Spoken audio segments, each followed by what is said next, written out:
In the second Hooke's law example, we will take a look at one that's slightly more difficult, but essentially the same problem-solving method. So we're given a spring, and we're told that its resting length is 15 centimeters. An 8-kilogram mass is hung on that spring, and it stretches to a final length of 36 centimeters. And based on that, they'd like us to know, what is the spring constant of this spring? This is actually the way we figure this out. You could find the spring constant of a rubber band or anything like that with a simple test such as this. So let's go through and see exactly how we do so.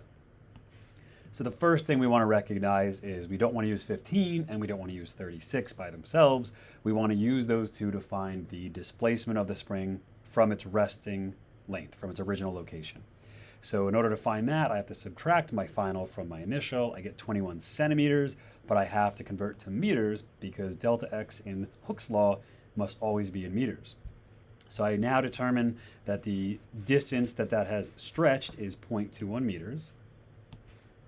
In order to find the force, we have to think about the free body diagram for a second here. So we know that if I draw a free body diagram of that mass, that 8-kilogram mass, we can calculate the force of gravity pulling down, because it's going to be mass times 9.81, assuming we're on Earth. So we know that gravity is pulling down with 78.48 newtons, and the force of that spring, wanting to return to its original shape, is pulling upwards.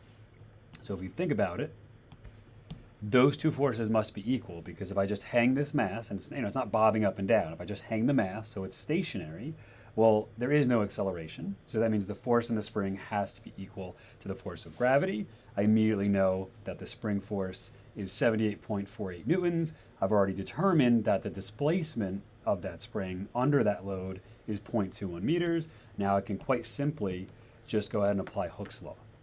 The spring force is 78.48 newtons. The displacement was 0.21 meters.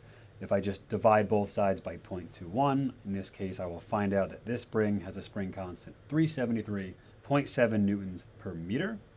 The challenging part about this would be realizing, since the mass is not accelerating, the force of gravity and the spring force are equal. I can now remove that mass, place another mass on, and it's still going to be the same spring constant. As long as I don't change the spring, as long as I don't stretch the spring so far that it literally breaks, you will always be able to use the spring constant, which is really the power of Hooke's law.